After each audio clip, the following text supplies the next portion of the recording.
કેન્દ્રીય સંચાર બ્યુરો દ્વારા વિભાજન વિભીષિકા સ્મૃતિ દિવસ 14 ઓગસ્ટ નિમિત્તે આયોજિત ચિત્ર પ્રદર્શનનું ઉદ્ઘાટન ચેમ્બર ઓફ કોમર્સના પ્રમુખ દ્વારા કરવામાં આવ્યું હતું. આ પ્રદર્શન તારીખ 13 થી 15 ઓગસ્ટ સવારે 10 થી સાંજે 6 સુધી તમામ નાગરિકો માટે નિઃશુલ્ક ખુલ્લું રહેશે.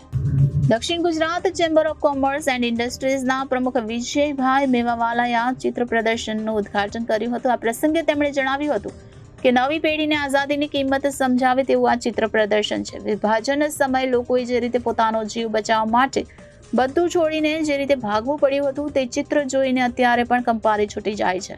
તો એ સમયે આ લોકોએ કેટલી હદે યાતના ભોગવી હશે તે કલ્પના કરવી મુશ્કેલ છે. યુવા પેઢીએ આપણા ભૂતકાળને જોઈ મળેલી આઝાદી અંગે વિચારવું જોઈએ.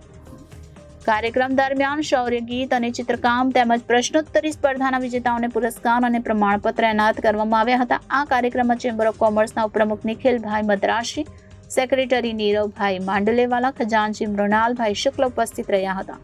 આ કાર્યક્રમના ભાગરૂપે આરડી કોન્ટ્રાક્ટર હાઈસ્કૂલના બાળકોએ શાળાથી પ્રદર્શન સ્થળ સુધી તિરંગા રેલી પણ કરી હતી.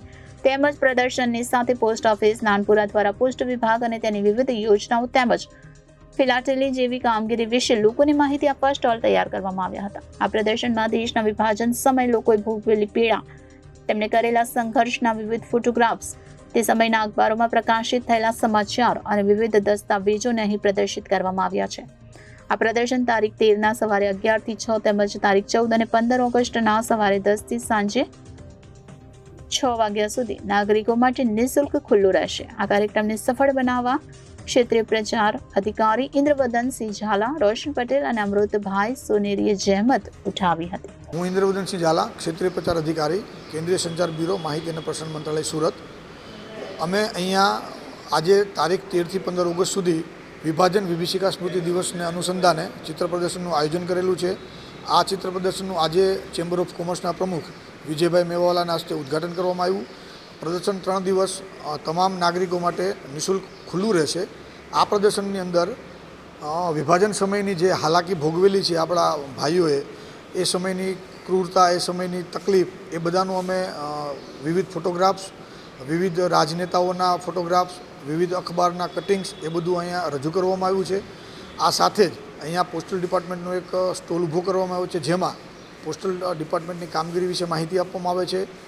પ્રદર્શન જોવા આવતા બાળકો સાથે અમે પ્રશ્નોત્તરી વિષયને લગતી, એ સિવાય ચિત્ર સ્પર્ધા, તિરંગા રેલી અને શૌર્યગીત સ્પર્ધાનું પણ અમે આયોજન કરેલું હતું. આ સિવાય સુરતમાં વિવિધ જગ્યાએ ભારત સરકાર દ્વારા આવા જ વિભાજન વિભીષિકા સ્મૃતિ દિવસનું ચિત્ર પ્રદર્શનનું આયોજન કરવામાં આવ્યું છે. સર, વિભાજનના જે દ્રશ્યો કંડારવામાં કેટલાક બાળકોએ ક્યારેય જીવનમાં જોયા પણ જી ને કઈ પ્રકારનું આખું જી આ નવી પેઢીને આઝાદીની કિંમતની માહિતી આપવા માટેનો જે એક પ્રયાસ છે કે જે પેઢીએ માત્ર ને માત્ર આઝાદી જ ભોગવી છે, એને કશું ખબર નથી, અથવા તો આઝાદી આપણને કઈ કિંમતે મળી છે એ બાળકોને જાણકારી મળે. એ સમયે લોકોએ કેટલી હેરાનગતિ ભોગવેલી, એ સમયે પોતાની માલ મિલકત, જમીન જાયદાદ છોડીને રાતોરાત લોકોએ ભાગવું પડેલું, એ જે યાતનાનો ચિતાર છે એ અહીંયા રજૂ કરવામાં આવ્યો છે. જૈનિશ નિલેશ પટેલ. જૈનિશભાઈ, તમે આ એક્ઝિબિશનમાં કેવું લાગ્યું, કઈ પ્રકારનો એક્સપિરિયન્સ રહ્યો, તમે અહીંયા કઈ પ્રકારની તમે જાણકારીઓ મેળવી? સારો એક્સપિરિયન્સ હતો. પાર્ટિશનના ટાઈમનું બધું જાણવા મળ્યું, શીખવા મળ્યું, થોડુંક સારું લાગ્યું. એક્ઝિબિશનમાં કેવા કેવા ફોટોગ્રાફ્સ છે, શું આખું નિરીક્ષણ કર્યું તો આ અગાઉ જોયું હતું કે ના? આ પહેલી વાર આવું જોયું છે. અને પાર્ટિશનના ફોટોસ છે, બધા ન્યૂઝપેપર્સના આર્ટિકલ્સ એવું જ છે, તો એ બધું જાણવા જેવું છે, માહિતી મળે. આ તમે અહીંયા જે માહિતી જોઈ, તમને ક્યારે તમે જાણી હતી? ના.